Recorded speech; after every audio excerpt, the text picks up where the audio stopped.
কবিতা আমি কিংবদন্তির কথা বলছি। কবি আবু জাফর ওবায়দুল্লাহ। আমি কিংবদন্তির কথা বলছি, আমি আমার পূর্বপুরুষের কথা বলছি। তাঁর করতলে পলিমাটির সৌরভ ছিল, তাঁর পিঠে রক্ত জবার মতো ক্ষত ছিল। তিনি অতিক্রান্ত পাহাড়ের কথা বলতেন, অরণ্য এবং সাপদের কথা বলতেন, পতিত জমি আবাদের কথা বলতেন। তিনি কবি এবং কবিতার কথা বলতেন। জিহ্বায় উচ্চারিত প্রতিটি সত্য শব্দ কবিতা, কর্ষিত জমির প্রতিটি শস্য দানা কবিতা। যে কবিতা শুনতে জানে না সে ঝড়ের আর্তনাদ শুনবে, যে কবিতা শুনতে জানে না সে দিগন্তের অধিকার থেকে বঞ্চিত হবে, যে কবিতা শুনতে জানে না সে আজন্ম কৃতদাস থেকে যাবে। আমি উচ্চারিত সত্যের মতো স্বপ্নের কথা বলছি, উনুনের আগুনে আলোকিত একটি উজ্জ্বল জানালার কথা বলছি। আমি আমার মায়ের কথা বলছি। তিনি বলতেন, প্রবহমান নদী যে সাঁতার জানে না তাকেও ভাসিয়ে রাখে। যে কবিতা শুনতে জানে না সে নদীতে ভাসতে পারে না, যে কবিতা শুনতে জানে না সে মাছের সঙ্গে খেলা করতে পারে না, যে কবিতা শুনতে জানে না সে মায়ের কোলে শুয়ে গল্প শুনতে পারে না। আমি কিংবদন্তির কথা বলছি, আমি আমার পূর্বপুরুষের কথা বলছি, আমি বিচলিত স্নেহের কথা বলছি, গর্ভবতী বোনের মৃত্যুর কথা বলছি, আমি আমার ভালোবাসার কথা বলছি। ভালোবাসা দিলে মা মরে যায়, যুদ্ধ আসে ভালোবেসে, মায়ের ছেলেরা চলে যায়। আমি আমার ভাইয়ের কথা বলছি। যে কবিতা শুনতে জানে না সে সন্তানের জন্য মরতে পারে না, যে কবিতা শুনতে জানে না সে ভালোবেসে যুদ্ধে যেতে পারে না, যে কবিতা শুনতে জানে না সে সূর্যকে হৃৎপিণ্ডে ধরে রাখতে পারে না। আমি কিংবদন্তির কথা বলছি, আমি আমার পূর্বপুরুষের কথা বলছি। তাঁর পিঠে রক্ত জবার মতো ক্ষত ছিল, কারণ তিনি কৃতদাস ছিলেন। আমরা কি তার মতো কবিতার কথা বলতে পারবো? আমরা কি তার মতো স্বাধীনতার কথা বলতে পারবো? তিনি মৃত্তিকার গভীরে কর্ষণের কথা বলতেন, অবগাহিত ক্ষেত্রে পরিচ্ছন্ন বীজ বপনের কথা বলতেন, সবুচ্ছা গাভীর মতো দুগ্ধবতী শস্যের পরিচর্যার কথা বলতেন। তিনি কবি এবং কবিতার কথা বলতেন। যে কর্ষণ করে তার প্রতিটি শ্বেত বিন্দু কবিতা, কর্ষিত জমির প্রতিটি শস্য দানা কবিতা। যে কবিতা শুনতে জানে না শস্যহীন প্রান্তর তাকে পরিহাস করবে, যে কবিতা শুনতে জানে না সে মাতৃস্তন্য থেকে বঞ্চিত হবে, যে কবিতা শুনতে জানে না সে আজন্ম ক্ষুধার্ত থেকে যাবে। যখন প্রবঞ্চক ভূস্বামীর প্রচন্ড দাবদাহ আমাদের শস্যকে বিপর্যস্ত করল, তখন আমরা শ্রাবণের মেঘের মতো জুতবদ্ধ হলাম, বর্ষণের স্নিগ্ধ প্রলেপে মৃত মৃত্তিকাকে সঞ্জীবিত করলাম, বার্ষিক ভূমিতে পরিচ্ছন্ন বীজ বপন করলাম, সুগঠিত শ্বেত বিন্দুর মতো শস্যের সৌকর্য অবলোকন করলাম এবং এক অবিশ্বাস্য আঘ্রাণ অনিশ্বাস গ্রহণ করলাম। তখন বিশ সর্পপ্রভুগণ অন্ধকার গহ্বরে প্রবেশ করল এবং আমরা ঘন সন্নিবিষ্ট তাম্রলিপির মতো রৌদ্রালোকে উদ্ভাসিত হলাম। তখন আমরা সমবেত কণ্ঠে কবিতাকে ধারণ করলাম। দিগন্ত বিদীর্ণ করা বজ্রের উদ্ভাসন কবিতা, রক্ত জবার মতো প্রতিরোধের উচ্চারণ কবিতা। যে কবিতা শুনতে জানে না পরভৃতের গ্লানি তাকে ভুলণ্ঠিত করবে, যে কবিতা শুনতে জানে না অভ্যুত্থানের জলোচ্ছ্বাস তাকে নতজানু করবে, যে কবিতা শুনতে জানে না পলিমাটির সৌরভ তাকে পরিত্যাগ করবে। আমি কিংবদন্তির কথা বলছি, আমি আমার পূর্বপুরুষের কথা বলছি। তিনি স্বপ্নের মতো সত্য ভাষণের কথা বলতেন, সুপ্রাচীন সঙ্গীতের আশ্চর্য ব্যাপ্তির কথা বলতেন। তিনি কবি এবং কবিতার কথা বলতেন।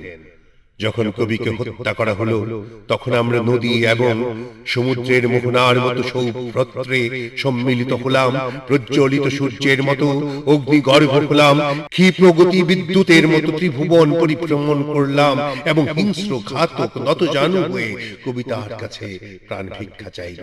তখন আমরা দুঃখকে ক্রোধ এবং ক্রোধকে আনন্দিত করলাম। নদী ও সমুদ্রে মোহনার মতো সম্মিলিত কণ্ঠস্বর কবিতা, অবদমিত ক্রোধের আনন্দিত উচ্চারণ কবিতা। যে কবিতা শুনতে জানে না সে তরঙ্গের সৌহার্দ্য থেকে বঞ্চিত হবে। যে কবিতা শুনতে জানে না নিঃসঙ্গ বিষাদ তাকে অভিশপ্ত করবে। যে কবিতা শুনতে জানে না সে মুখ ও বধির থেকে যাবে। আমি কিংবদন্তির কথা বলছি, আমি আমার পূর্বপুরুষের কথা বলছি। তাঁর পিঠে রক্ত জবার মতো ক্ষত ছিল, আমি এক গুচ্ছ রক্ত জবার কথা বলছি। আমি জলোচ্ছ্বাসের মতো অভ্যুত্থানের কথা বলছি, উৎক্ষিপ্ত নক্ষত্রের মতো কমলের চোখের কথা বলছি, প্রস্ফুটিত পুষ্পের মতো সহস্র ক্ষতের কথা বলছি। আমি নিরুদ্দিষ্ট সন্তানের জননীর কথা বলছি, আমি বন্যিমান মৃত্যু এবং স্বাধীনতার কথা বলছি। যখন রাজশক্তি আমাদের আঘাত করল, তখন আমরা প্রাচীন সঙ্গীতের মতো ঋজু এবং সংহত হলাম। পর্বত শৃঙ্গের মতো মহাকাশকে স্পর্শ করলাম, দিকচক্রবালের মতো দীর্ঘ থেকে দীর্ঘতর হলাম এবং শ্বেত সন্ত্রাসকে সমূলে উৎপাটিত করলাম। তখন আমরা নক্ষত্রপুঞ্জের মতো উজ্জ্বল এবং প্রশান্ত হলাম। উৎক্ষিপ্ত নক্ষত্রের প্রস্ফুটিত ক্ষত চিহ্ন কবিতা, স্পর্ধিত মধ্যাহ্নের আলোকিত উন্মোচন কবিতা। যে কবিতা শুনতে জানে না সে নীলিমাকে স্পর্শ করতে পারে না। যে কবিতা শুনতে জানে না সে মধ্যাহ্নের প্রত্যয়ে প্রদীপ্ত হতে পারে না। যে কবিতা শুনতে জানে না সে সন্ত্রাসকে প্রতিহত করতে পারে না। আমি কিংবদন্তির কথা বলছি, আমি আমার পূর্বপুরুষের কথা বলছি, আমি শ্রমজীবী মানুষের উদ্বেল অভিযাত্রার কথা বলছি, আদিবাস অরণ্যের অনার্য সংহতির কথা বলছি, শৃঙ্খলিত বৃক্ষের ঊর্ধ্বমুখী অহংকারের কথা বলছি। আমি অতীত এবং সমকালের কথা বলছি।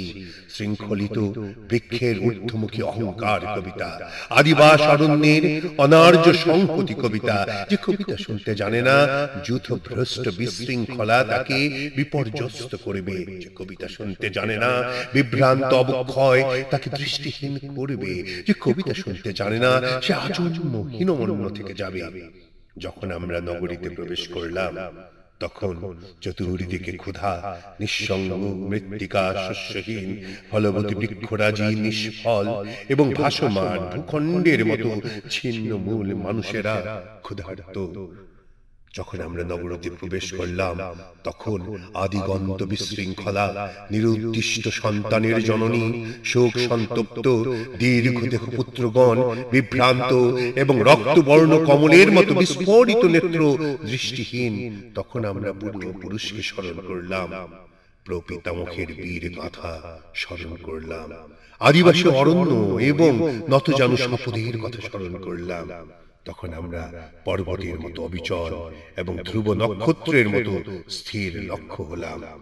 আমি কিংবদন্তির কথা বলছি, আমি আমার পূর্বপুরুষের কথা বলছি, আমি স্থির লক্ষ্য মানুষের সশস্ত্র অভ্যুত্থানের কথা বলছি, শ্রেণী যুদ্ধের অলিন্দে ইতিহাসের বিচরণের কথা বলছি।